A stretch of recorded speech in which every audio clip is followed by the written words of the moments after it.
I'm back again with a couple of indie horrors with big ideas but don't require a big budget to achieve them. Let's start binging.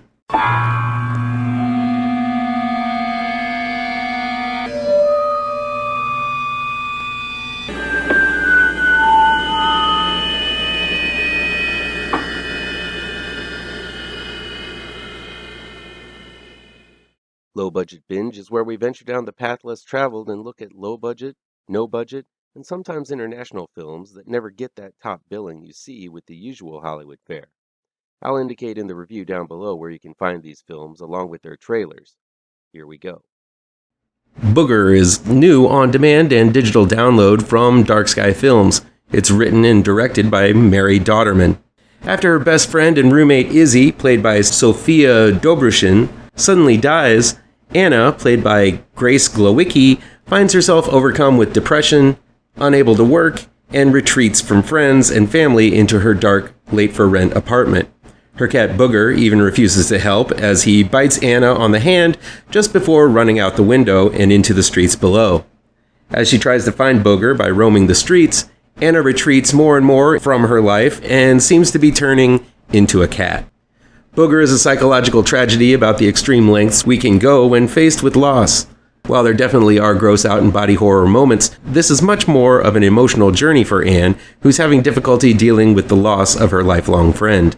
Anne goes through most of the phases of loss through the course of the film, but it's all while donning the disguise of body horror as she begins adopting some of her lost cat's more disgusting habits. And yes, this film is disgusting. There's hair eating, cat food consumption, and of course, hairballs.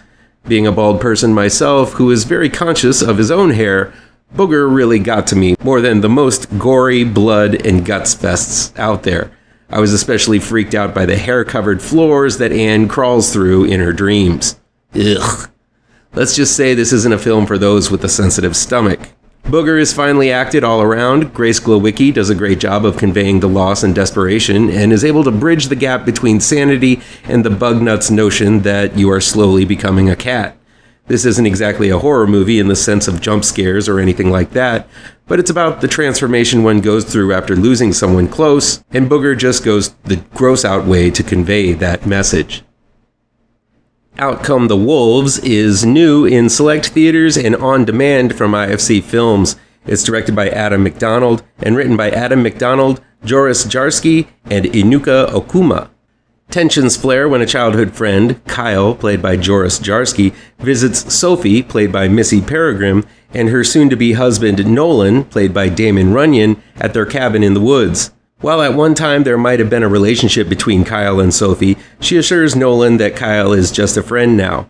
Nolan is writing an article for a magazine he's working on, and since Sophie doesn't hunt anymore, she invites Kyle to teach him the rules of the hunt with a gun and a bow. But when tragedy occurs on the trip into the woods, it's up to Sophie to gear up and venture into the woods to rescue them from a hungry pack of wolves. If there's one lesson to be learned, it's that it's always a bad idea to go in the woods with Missy Peregrine. In director Adam MacDonald's last movie, Backcountry, Missy Peregrine and her boyfriend go into the wild so the boyfriend can propose to her. What transpired was the most vicious bear attack sequence put to film. MacDonald follows that survival thriller with Out Come the Wolves, and just as Peregrine's character makes things emotionally complex by saying no to the proposal in Backcountry, she plays the apple of both her fiancé and longtime friend's eyeballs. MacDonald seems to love combining wilderness terror with complex and uncomfortable emotional drama. And while it worked in Backcountry, the emotional conflict proves to be a little too convoluted this time around. There are quite a lot of icky emotions flying around as Nolan is jealous, Kyle is an emotional wreck because he believes there is something still between him and Sophie, and Sophie is caught in the middle of this tug of war between two men she cares very much about. It's one of those situations where no one is going to come out unscathed. Sure, that makes for some decent drama, but while Backcountry interspersed the drama with survival horror pretty evenly, Out Comes the Wolves is front-loaded with all of that emotional setup and leaves the wolf punching to the latter half. Now, there is a lot of wolf-on-Peregrine action in Out in the Woods.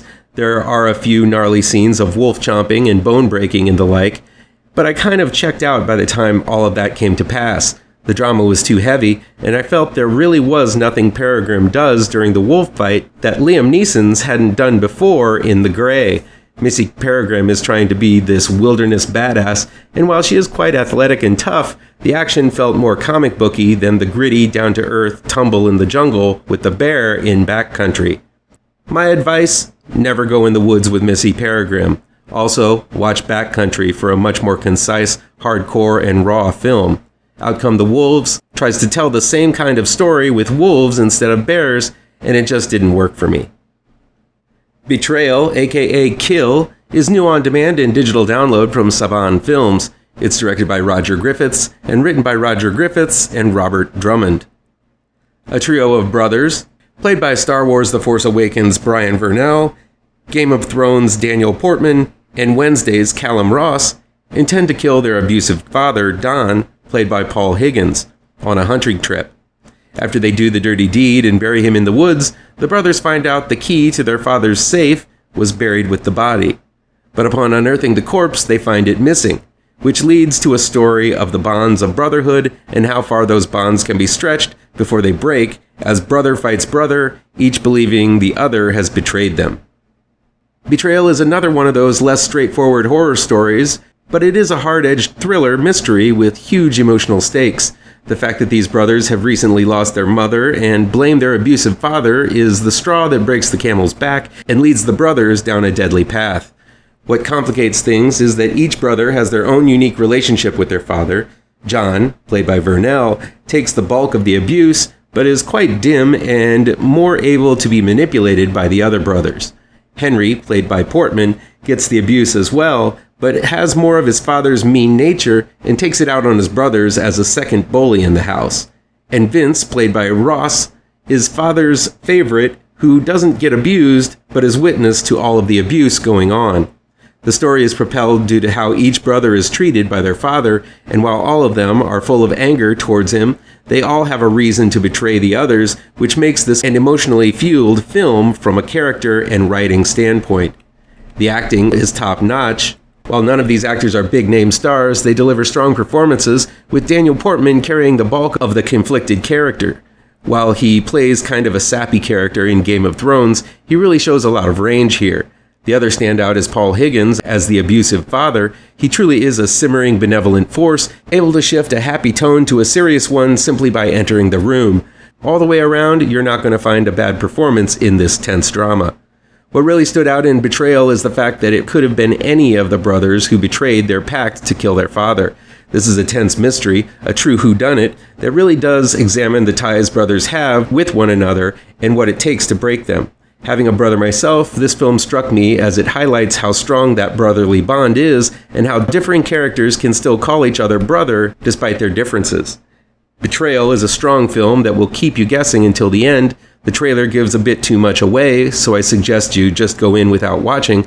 If you're a fan of tensely constructed mysteries, Betrayal is going to be a film you should pay attention to. The Demon Disorder is new streaming on Shudder. It's directed by Stephen Boyle and written by Stephen Boyle and Toby Osborne.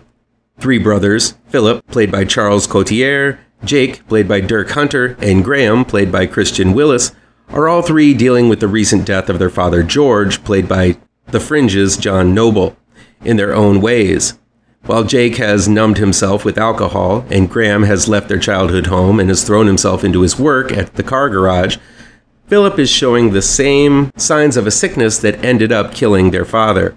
The problem is that George didn't die by natural means. George seems to have succumbed to a demonic possession that had rotted him from the inside out, transforming his body into a horror unimaginable.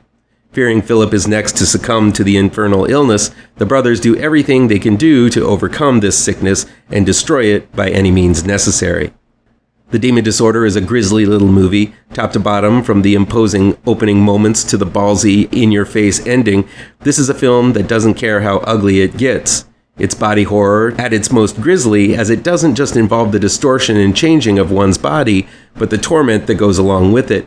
Per usual with the best body horror, metaphor is ripe in The Demon Disorder, and it comes in the form of the illness representing the negative aspects that is passed on from parent to child. While we get to see some tender moments in flashback, it's clear that George's mental health is in deterioration. He's shown to be a stern father, often abusive, and the monster in this film is the fear these three sons have that those negative aspects, physically and mentally, will be passed down to them. This is going to be a film that speaks to anyone who has lost a family member to dementia or inherited a mental or physical issue genetically. These are serious issues, and most of the time, through the film, they are treated as such. But then again, the main flaw with the demon disorder is that tonally it's all over the place. There are times when the film is deathly serious with the material, and then something rather goofy happens. The brothers' reactions to the crazy body horror going on range from absolute shock and terror to goofy antics as the demon painfully spurts from the side of one of the infected brothers and slithers across the floor, then up the wall and across the ceiling, while the three of them chase it around the room like Mo, Larry, and Curly. There are many times where moments that could resonate on a very deep level are kneecapped by a comedic remark or a goofy reaction. This is an Australian film, and at times the film reminded me of some of the earlier films of Peter Jackson like Bad Taste and Dead Alive, but then again the father and son themes really contradict the lighter tones. It left me not really knowing how to feel. As far as goppy gore, the demon disorder is full to the brim and beyond with it. From demons bursting from bodies, to tumors, to slug-like slither creatures, to a fully formed demon, at the end, there's a lot to love about the practical effects going on here. The demon disorder simply doesn't hold back, and if your taste turns to the gorier side, this one's going to be your cup of innards. So while the tone is fluid and sometimes contradictory, the gore is potent as all get out. I liked the comedic antics of the three brothers, but they were also able to convey a story with some very touching moments. Plus, it's always great to see John Noble in action. He's such a great actor. The demon disorder may not be the most even of watches. At times it's quite a mess, but still there's a lot of good sloshing around in this movie. Well, there was a few indie films that you might not have heard about until now.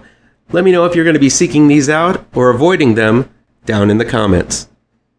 Please do me a favor and punch that like button down below. Share this video with all of your social media addicted pals. Click subscribe to this channel and ring that bell for notifications.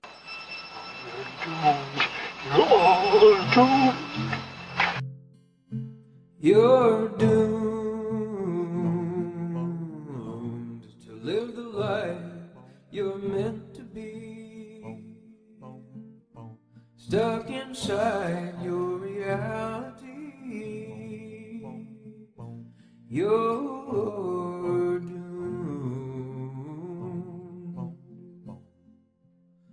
Oh, you're doomed. You're